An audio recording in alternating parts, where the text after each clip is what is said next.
Hello everyone, here I am again. This is Cole and Cole's Corner.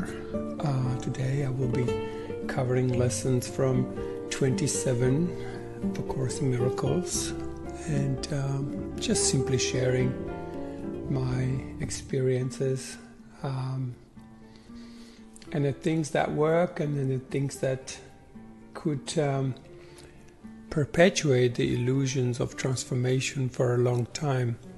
So, as the Course in Miracles is a manual that helps us to shorten the time immeasurably of this cycle of birth of death and awakening to our true identity. Truth of the matter is that right now in us is this part of us that's perfect and whole and complete, and separation from that place in us causes us to feel like we live in a world full of bodies and separate ideas and contradictions and disharmony, suffering and pain, sickness. And when we are in contact, or when we are the Son, the Holy Son of God, then these things simply don't exist. And the sign that we see these things is basically a sign that we might not be fully connected to this whole self. I keep saying this over and over, that you can do Course in Miracles in your head, in my mind, calling it in my mind, thinking something's going on, but this could be just in our mind, and the transition from our mind into our whole self, whole self, is an awakening to different parts of us until we manage to stay in this part of us that's the wholeness of the self, which of course calls the Holy Son of God. As we do these lessons, from my experience, what is the most important part was this moments where the lesson would drop me into this state of invisibility. So suddenly I'm doing a lesson and I'm entering into this quietness inside of me, and then suddenly the whole thinking mechanism stops. The mind gets dislodged from its fixed position to think. Don't we often wonder, why do we have these mad thoughts running through our mind? And the answer is very simple, because we lost the ground, we lost the wholeness, and we think higher is better. And so if you look at your body, then most of our thinking is placed somewhere up in the upper regions of the body, and it's this tiny little aspect that's overamped and overpumped with mad ideas and imaginings and solutions, and there's really no solution in that part of the mind, and there is no answer also, because that part of the mind questions and it explores and it tries to find answers to those questions, but answers to those questions that doesn't know. The mind that doesn't know is in itself unreal, and it gives us this impression that if we maybe get the right answer, then we'll understand. But the truth is, it doesn't work that way at all. The truth is that when a holy Son of God or the Holy Self, a holy daughter of God, doesn't matter what we call it, when it shows up, it dislodges this part of ourselves, and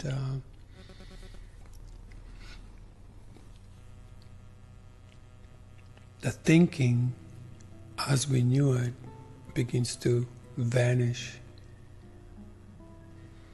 and then there's this quietness that comes in. So as we do these lessons, there will be times where we do them and suddenly we enter into this, I call it invisibility. It feels like no form exists, and that really is the beginning of the link that will begin to take us. Now, because it begins to take us, it could be frightening, because suddenly we're going away from everything we think we know into this unknown place. And why is it unknown place? Because it's unknown to us. The more we step back and surrender to our own will, which has been placed in us to guide us and to show us and to make everything known to us. And it informs us of what's true and what's not. And it's very particular to us. What works for me, what might not work for you. It is imperative to be guided to this particular place that's specific to you. Just like there is not the same snowflake, not the same fingerprint. Same, this Holy Son of God in us, this divine self, it's got a very particular texture, tone, hue, a color, yeah? But it's not like colors like we know, or, it's a brand new way of seeing everything. I think I mentioned it before. Sometimes I see colors, like I see blue, like I've never seen before. You go like, wow, how can that be?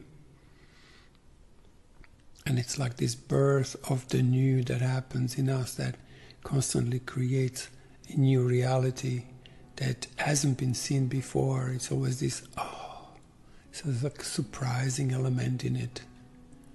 And so the more we dislodge these structures of thought, these true colors of who you specifically are and who specifically I am, will begin to reverberate, begin to be made themselves known to us. And it wouldn't be so much about information as information, forming some structures. It will be more dislodging structures and going back to life. I call it the near-life experience, when this will takes us, and magnetically, virtually takes us to a place that, although familiar, has been maybe forgotten for a while and lost to us. But if something is lost, it doesn't mean it's not there. It's there. We just lost our connection to it. And so this return to forever, return to our eternal life that will never cease to be, which mind can never comprehend. It begins to slowly creep in, and as we get used to it, because that experience is often unlike any previous experiences, there's a period of getting used to these higher vibrations, or even better say, lower vibrations. Because for me, it was more like a slowing down vibration to an absolute stillness. Yeah, like a lake, like a still lake. It just is, wow, this exquisite body of water. And it's soft and it's yielding and it shapes up to the environment. And so do we come into this true identity of who we truly are, and nothing else will ever satisfy us as much as that return to forever, return to who we are as God created us. Yeah.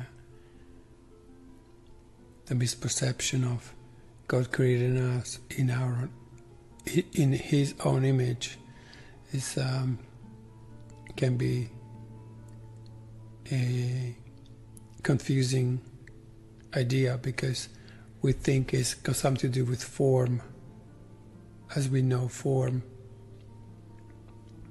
but it's not, because form is just one aspect, a very important one, because form is really reflecting us, where our parts that are invisible truly are, where do they truly abide. Yeah. And there is aspect to us, thoughts are not visible, feelings and emotions are not visible, our heart really is not visible, except when someone's truly in their feelings, like in their real feelings. Everybody is informed by it, because those feelings are the true dialogue, they're true communication. And when we have awakened these centers with which to recognize these feelings, awakened, which Course in Miracles calls vision, we begin to see things we haven't seen before, and we begin to hear things we haven't heard before, and we begin to taste and smell, and everything, all the senses become alert and awakened. I remember first time when I had this like a first big shift was when I one night had that experience, and the next day I remember I was in this big place somewhere in Wisconsin, and I was going for lunch, because on Saturday was my most favorite food. Somebody made this amazing pizza that was just the best pizza ever.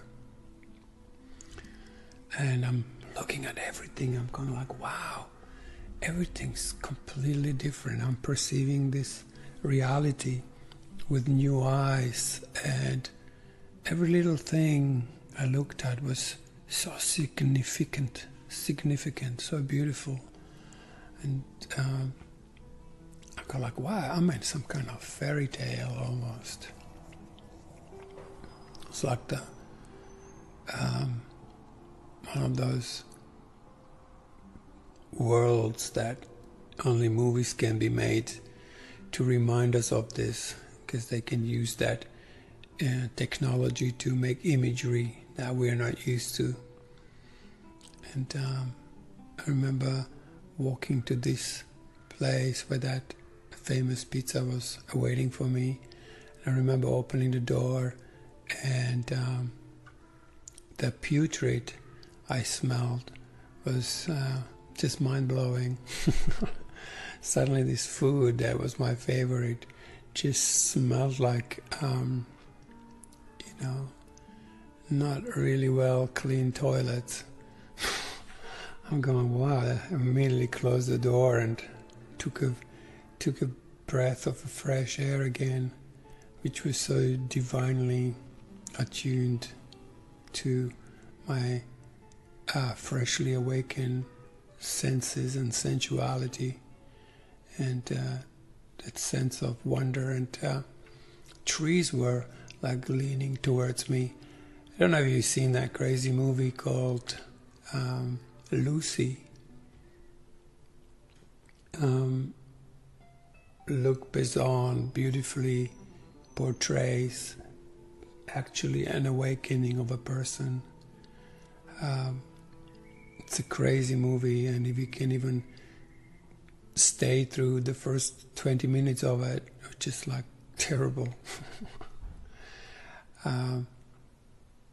It begins, she undergoes this what seems like an awakening, and suddenly she remembers everything. She remembers her whole life to most minute details, and she sees trees with this vibrating colors and hues, and she can tune into any possible language and just becomes incredibly aware of everything that is everywhere. And that's a very similar and very beautifully portrayed kind of sense of awakening when we begin to remember previous lifetimes and everything to the very beginning, to when that tiny little made idea crept into our mind, and since then we've been wondering what everything is for and about.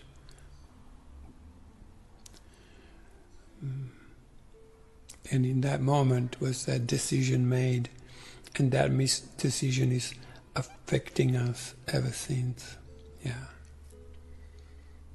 And Gary Renard has a really good metaphor for this, which I really enjoy, and that is that in his book Disappearance of the Universe, which is good to read once but not get attached to it like everything else. But this idea of, that was this being that decided, had this mad idea, what would it be like if I was creating without God, and immediately awoke in hell, because that's what it looks like without God. And then God said, "Hey, what's up?" And the being said, "Nothing, I'm good." And it's been pretty bad since then. So here we have these little manuals that help us to undo consequences of this decision to create without our full potential, and deny part of ourselves that's forever one with God and powers us constantly. And without that we would not actually be able to listen to what you're listening to, and I wouldn't be able to say what I'm saying. Actually, there would be no people without that. So it's living in every us. Some call it kingdom of heaven. And it's in us, in everyone. It wasn't just in Jesus. It was placed in every living being. And there it is. And these lessons help us to return to that place, so we can remember everything. So I started talking about lesson 27, and that's a beautiful lesson because it leads us into this prayer. All these lessons are little prayers. It's like, above all else, I want to see. Saying that obviously recognizes that we probably don't see and want to see. And if you already saw, you wouldn't be looking for anything to help you. So somewhere we need to admit that maybe we don't truly see everything that's available. And so this first lesson was I'm determined to see, but now he's strengthening that and saying, above all else, I want to see. It's really just saying that we just want to make this vision a priority in our transformation. It's like, above all else, I want to see. Think of anything else, and you go, no, above all that, I want to see. Above all else, right? What does that really mean? Above all else. Yeah? That means above everything we know. Above that, I want to see. So it's a priority number one. Today's idea expresses something stronger than a mere determination, because the first lesson, I'm determined to see things differently, or I'm determined to see. Yeah. So stronger than a mere determination, it gives the vision priority amongst your desires. So I want this, and then I want this, and I want that, which lesson 24 helps us to recognize what are our limiting desires of what we think we want. And then lead us to this place where we go, hang on, above all those, I actually want to see. Because in a true vision is a complete fulfillment.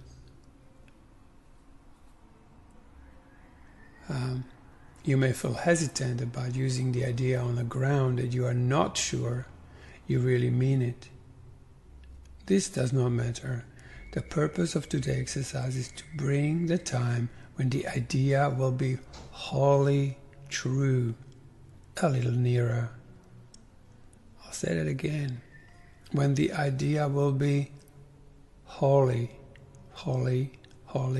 true. Right? Comes a moment when you're like, okay, I'm done. Just really, truly just want to be back in the arms of God. And there might be a great temptation to believe that some sort of sacrifice is being asked of you when you say you want to see above all else. It says, if you become uneasy about the lack of reservation involved, add, vision has no cost to anyone. Yeah? When the vision comes, it's irreplaceable. There is nothing in this world that would satisfy you more. Even that word satisfies doesn't really fit in right. Like, it is really what we truly want. We just don't know that that's what we want, and hence the lessons. Yeah. It can only bless. And it does bless indeed.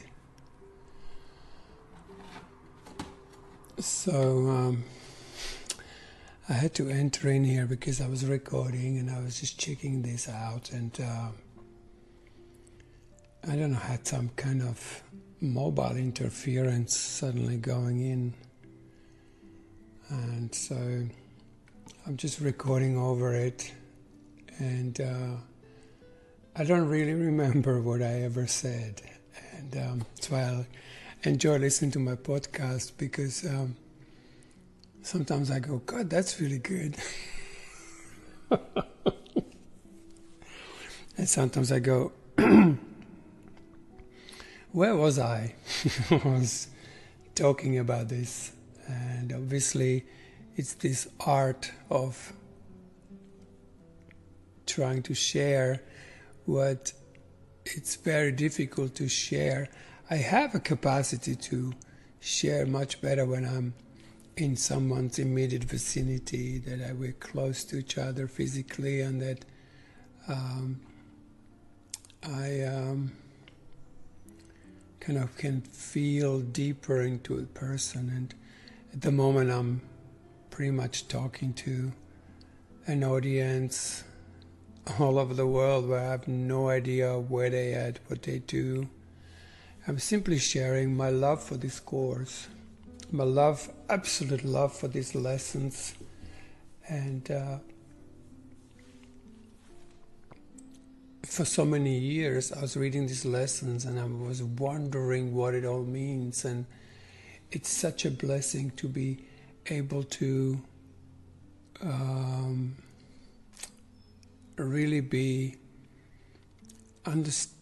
in a place where I'm in that place to which this course has been pointing me to. It's where I'm very grateful to Course of Love that Course of Love is like a primer for Course of Miracles. I understand many students for Course of Miracles have a different takes on Course of Miracles, and I think Jesus said, well, I've got to give them another book to bring them out of the head, out of the what people call mind, and just draw them deeper into the whole self. And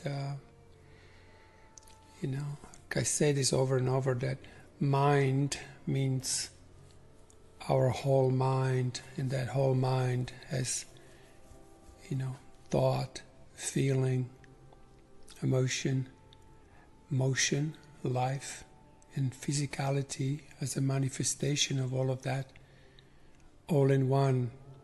And that is the mind. And mind is often translated as that thing in ourselves that thinks only, and that's a dangerous place to remain in, because that's becomes like a holy ego, that part of it that thinks it's actually really getting this, but it's a conceptual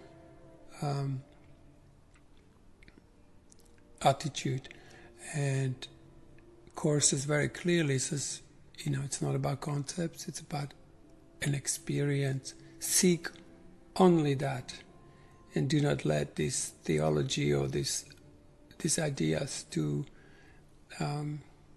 pollute your mind, no matter how holy looking.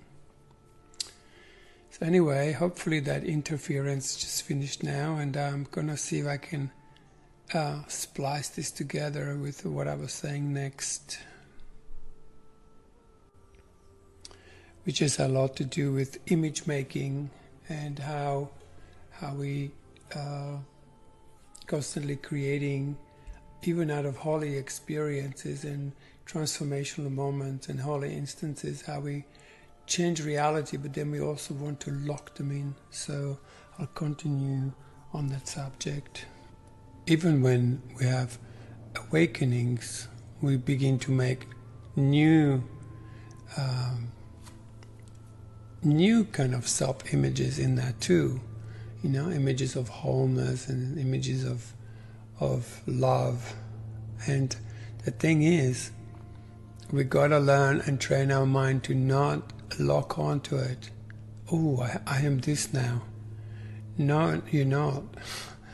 We are only shown what we can handle, and the minute we lock onto it, it becomes a tombstone. It becomes something that's hanging off us. So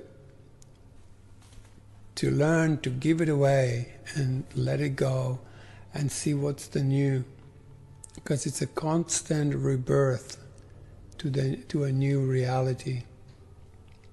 But if we grab onto old reality, then we slow ourselves down into those self-images, and they're not you. Image is not us. If I would remember who I am, it is essential that I let this image of myself go, right? I see myself as boom. But your mind is part of God and you're very holy. I was like, whoa, what? I could even say, I see myself as holy, but mine is part of God. I'm very holy, right? And it just dislodges positive and negative attributes that we assign to ourselves, because we are attributeless beings. We think we have, I am love, it's just an attribute, and then we carve off this little love from the whole and go like, this is what I am. But love is, always the same. It constantly changes. Nothing's ever changing. That reality is forever the same, but in that it's more like it's like going from into dusk. You can't see the change, but everything is changing, and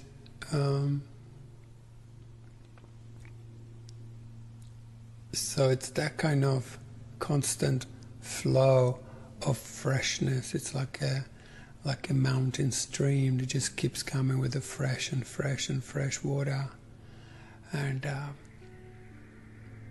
our well of depth is open, and this brand newness constantly pouring out. Let this image of ourselves go. It will be replaced by truth. Yeah? And then the vision will begin to widen and widen. And we won't exchange it for our pitiful thinking, that rambling that can happen in the head, thinking about millions of things and just going like, God, this thing just wouldn't stop. Guess what? When the vision returns, this thing stops. It's like, oh, hang on a second. That wasn't me. That was this massive ego that calls itself consciousness. And yet, it's still a domain of the ego. Even when we realize God, the next step is to realize that everyone else is God. And there is a period of sorting out where, you feel this wholeness, and then you don't see it so much as yet in everyone, particularly in your closest ones, because we are so attached to the imagery that we placed upon them. And to begin to see and fall into this observance where we begin to just see a constancy of forever birth and newness of Christ in each of us and everyone else. And there is a peace, because right in that place there is no conflict. In truth, this can't be a conflict. So any of the theologies and any of these right ways or wrong ways, it's just still domain of the ego.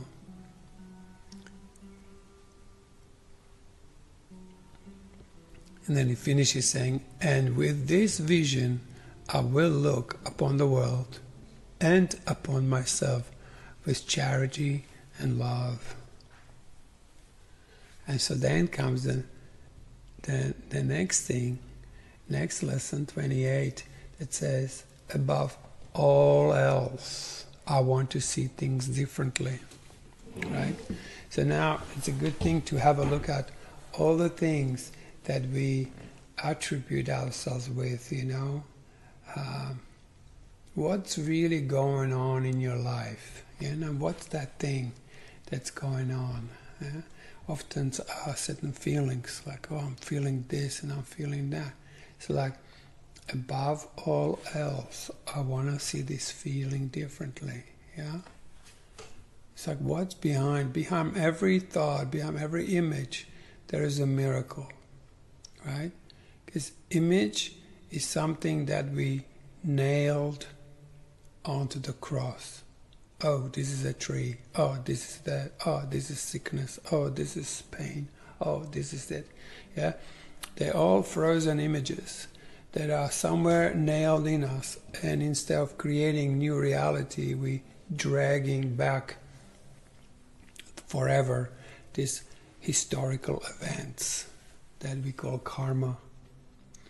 So it is about, hey, I want to see this thing differently. Like I remember when I start looking at certain feelings, and then I work with them and I stay with the feeling and I express around that feeling, and then feeling evolved, feeling shifted, what I call the negative feeling suddenly turned into something absolutely beautiful. And suddenly I could have a really bad day and I'd be in like this amazement. It's like, wow, this is a really bad day. And there'll be this wonder in it, like, wow, this is really bad. I feel like shit. And there you see it differently. It's just completely transformed, and it's no longer something you nail to the cross. It has a flow in it.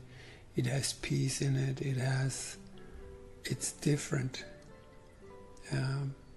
One thing that about awakening is that when it actually happens, all our images of enlightenment or awakening, we realize that all our images about these things were false images, and none what I imagine healing or transformation means it wasn't so. It was like as if I was going completely opposite direction to it. However, miracle is powerful, and this is a course in what? This is a course in miracles. And so it systematically and in a very precise way, shows us the blocks that we hold in our mind, and one of them, which is a big one, is all this imagery. Yeah. So this particular lesson goes, now above all else, I want to see everything differently. Yeah. So whatever arises for you, you apply it to this lesson. Say you have some kind of tension in the body, you go, above all else, I want to see this tension differently. Above all else, I want to see the world differently. Yeah. What if the world is not out there and it's only in us? And you know how difficult it is to change the world. We all want to change the world, but we have to change. We need to find that where is the world inside me? Where is this person inside me? Because why is he even showing up in my reality? Well, because he lives in you. And you go like, oh, come on, this guy, there's no resemblance between him and me. Well, he wouldn't be showing up in your reality if that was true, right? Because we always magnetize to ourselves exactly what we need, right? So to now forgive that person, that's fallacy. That's not going to work ever, right? What's going to work is like, what is this person bringing up in me? Once you find that specific thing in you, now you can forgive it. Now you can let that shift in you, because you realize where that came from. Yeah, you are determined to see that differently, and it will be different. Yeah, the minute we release it, the person will no longer seem to be appearing, in your reality. Eventually, very little of this world begins to really affect you at all. And it's not because you're using some kind of denial of it, right? At the beginning, Course leads us like, hey, just deny all of this, and for a moment you empty your mind from this construct, and you can, helps to awaken. But once it's awakened, I think the real works begin, and that's why I really appreciate the course of love. Once the Holy Spirit has done its job and brought you back to your Christ in you, and then there is definitely a need to how to deal with that, how to actually not kill this thing in ourselves, how to leave the heart, right? Like if you living upstairs in your head, then you're not living in your heart. And the heart is the center of the body. And it has different ears and it has the different eyes than the ones we have on our head, on our body's eyes. So when we return to that, it's definitely helpful to hear from Jesus what happens after resurrection. That there are things about how to learn to remain in that reality, because that ego it goes deep. It goes into the cellular memory, and before you know it, it has you.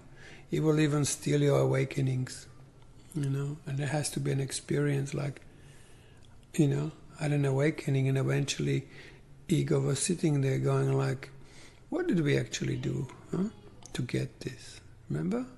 What did we do? I said, oh yeah, we did this and this and this, and that's why it happened. Oh yeah, that's good, let's do that. Let's do more of that. So that separate part of ourselves very strongly attached. So anything that helps us to, and that part of us cannot be recognized by the mind only. That's why we were given this will of God and our feelings, because our feelings will make us actually recognize what these thoughts are doing.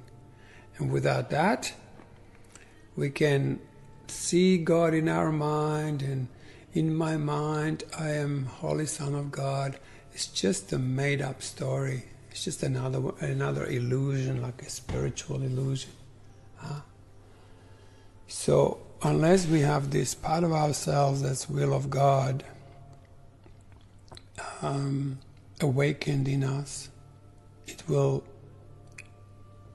the ego will steal the show in some obscure way, and it even takes a while to see that it's not your true awakening, but that is still the memories of this massive thing that this separated mind has kind of fooled us to believe, like that Luciferian rebellion is still driving us crazy.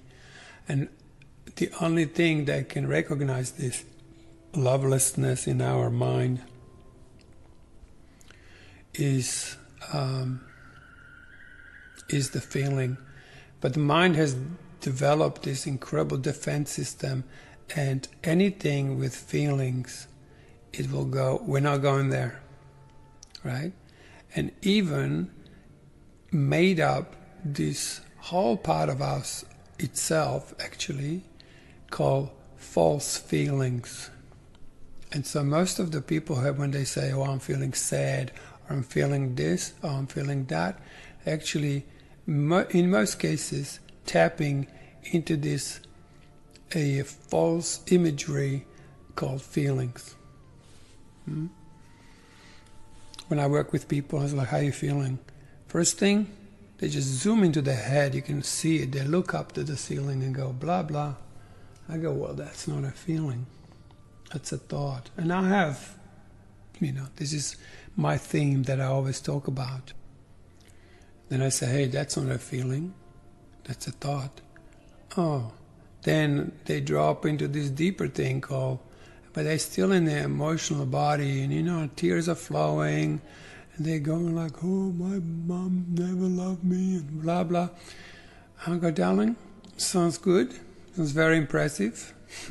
What's below that? And I go like, huh? What do you mean? Yeah, what's the actual feeling? Because in the emotional body, you will have so many feelings. You go, yeah, I'm feeling this and this and this and that. That's your emotional body. And most of the emotional body is what the ego made and called it feelings. Huh? But they're not feelings. They just really, it's why when we get emotional, we often, it makes no sense, right? And then you get into this deeper place where the feelings kick in, and there's only one feeling. It's like, and in that moment, the mind cannot grasp that. The mind cannot grasp that moment where it's just a pure feeling. And to even train a mind saying, hey, stay there, keep allowing that to express. Don't step in, don't give us words about this. Because same as we have learned how to say words, feelings have their own language. This is a forgotten language of God. It's a feeling, It's got nothing to do what we think is in our head.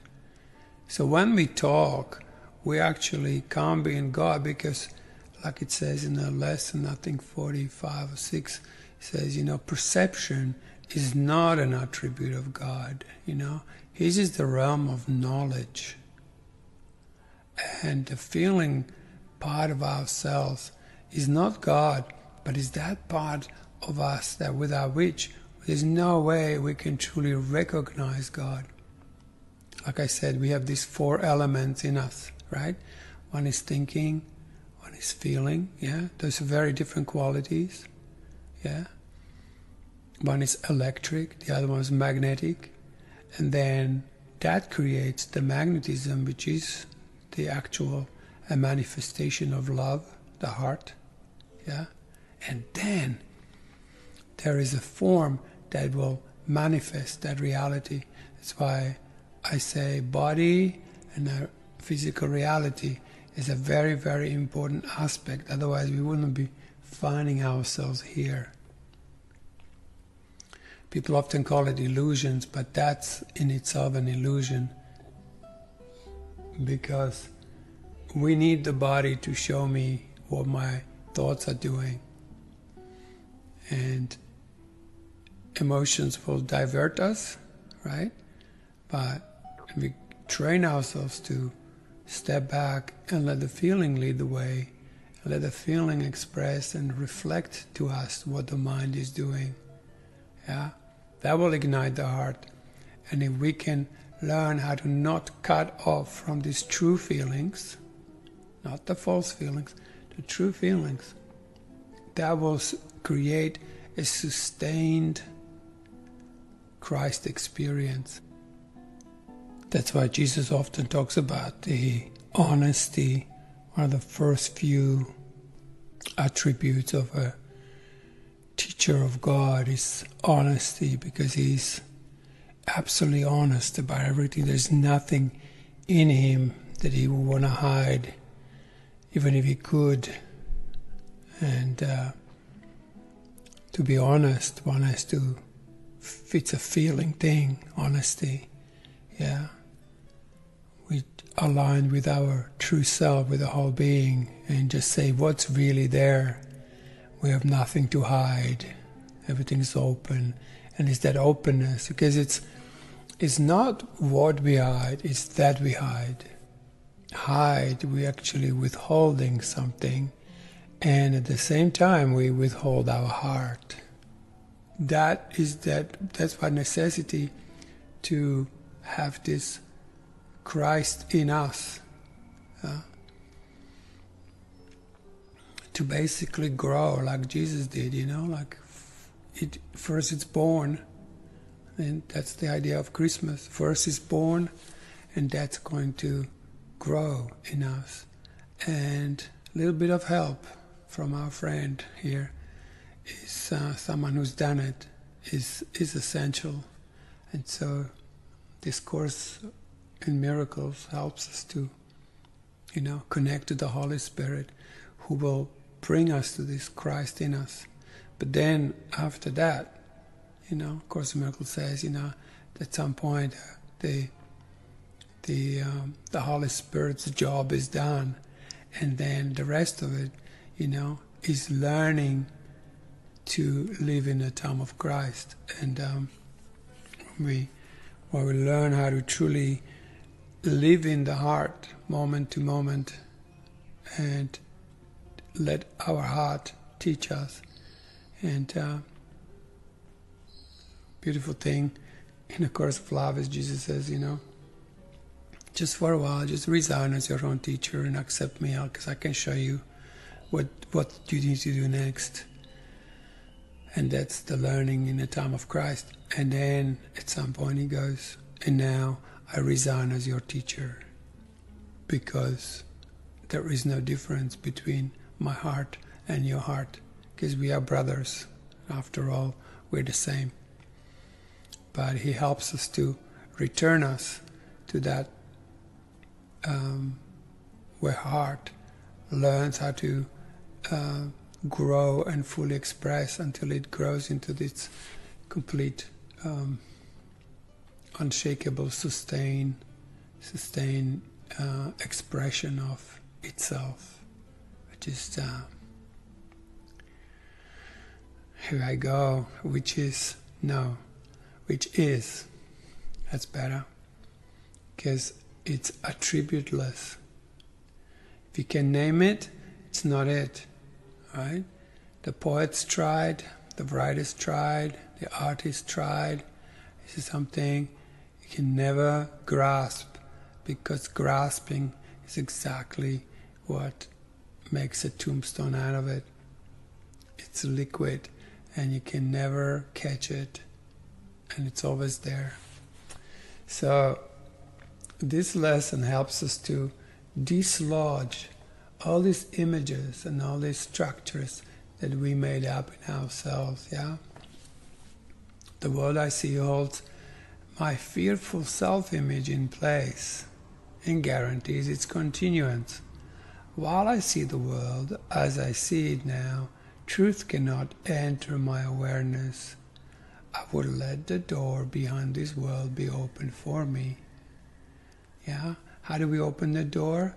Well, we say, hey, above all else, I want to see this particular thing differently. And if the door gets open, we will. We will see the miracle behind everything. Right?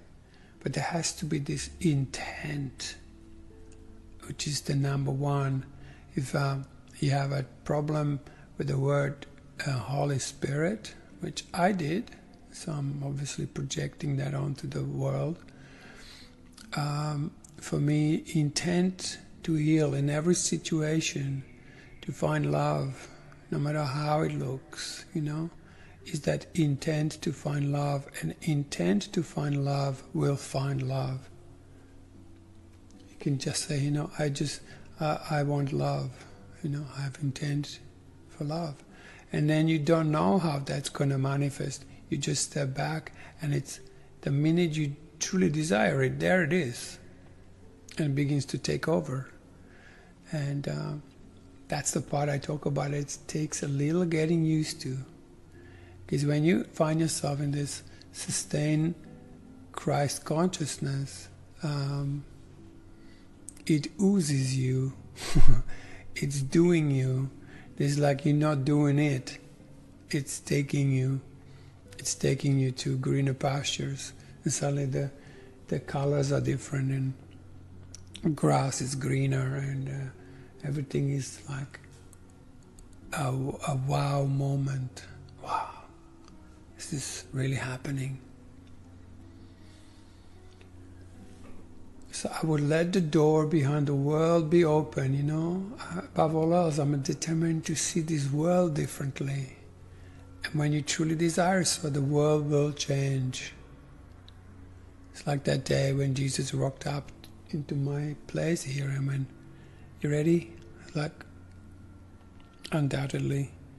Then just looked, as if looked in this place in me, that's the kingdom of heaven, and vanished and left me with the kingdom within. And what? It took weeks and weeks and weeks until I was able to even a little bit to not interfere with that creative force and not to drown it into some theology or drown it into some what I think it is, because it's indescribable, unspeakable love.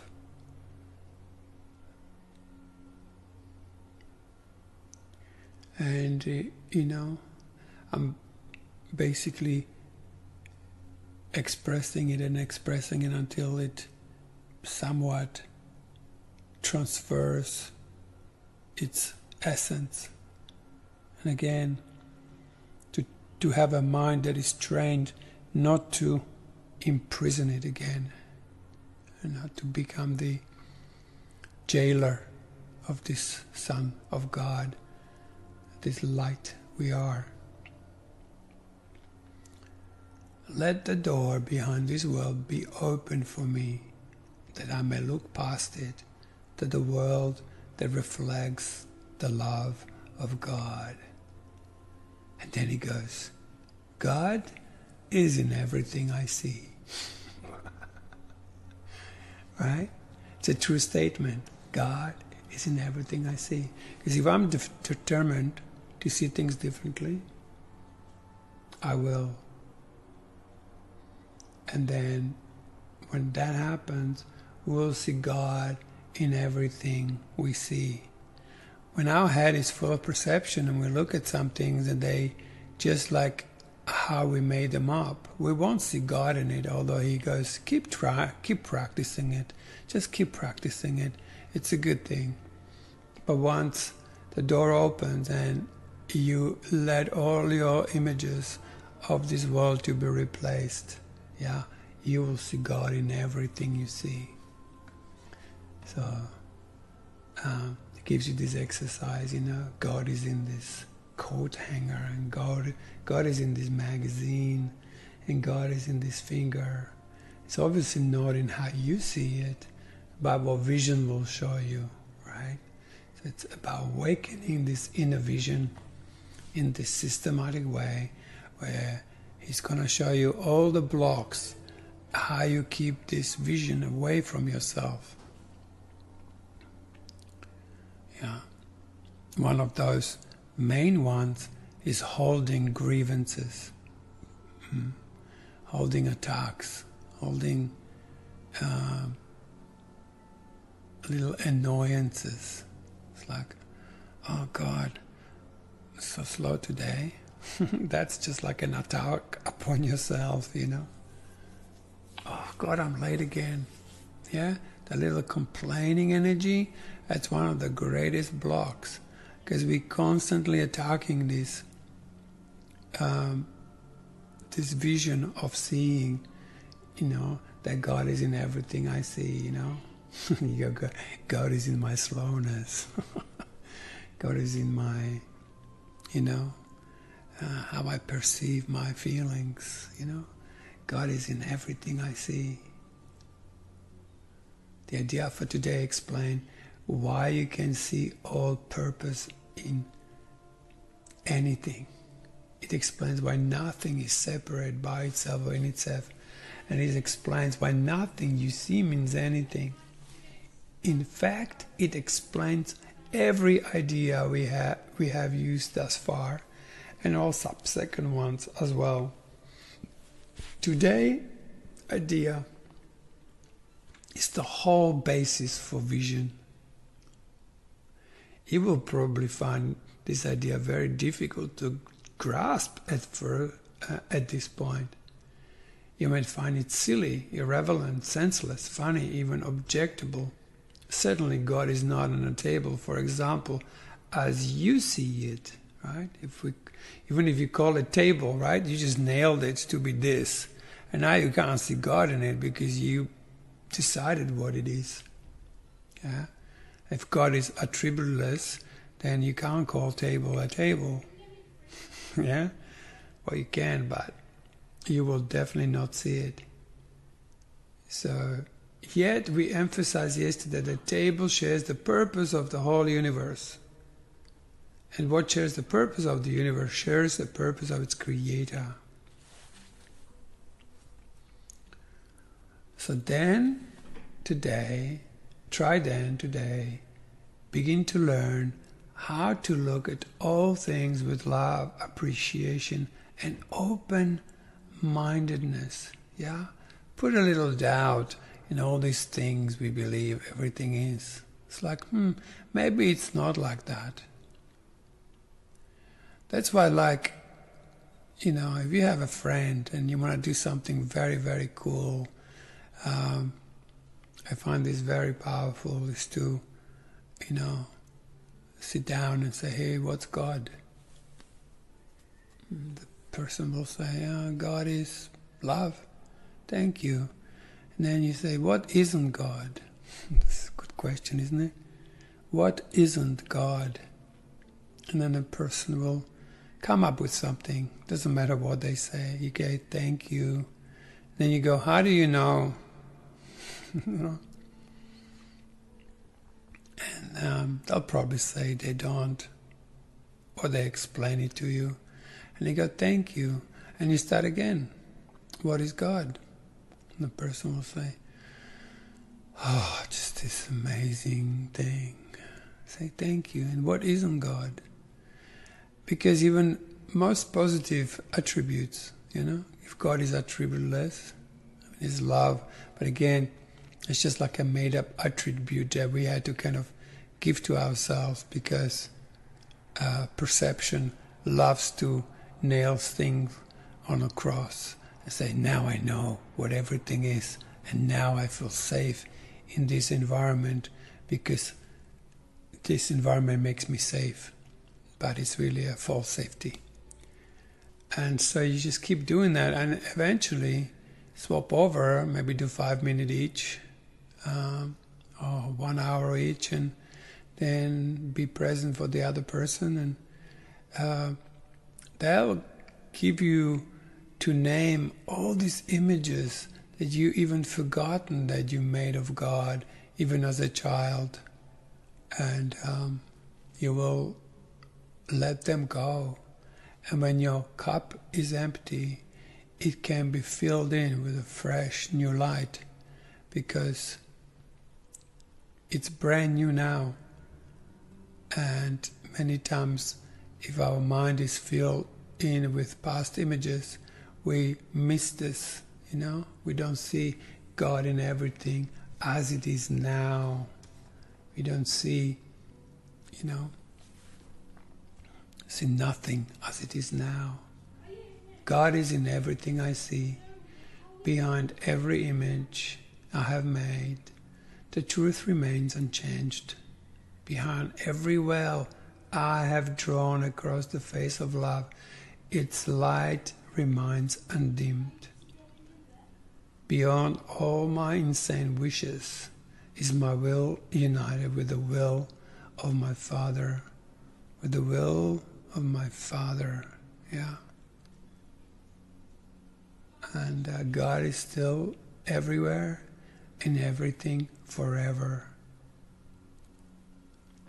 And we who are part of Him will yet look past all appearances and recognize the truth beyond them all. So I'll bring this to a close before my recording shuts me down. Thank God I have this garage band that I use for recording, and it stops at 1 hour and 10 minutes. So thank God, otherwise I'll be here going on probably for another 3 or 4 lessons. Anyway, thanks for listening, guys, and I'll catch you in about a week time. Okay, blessings.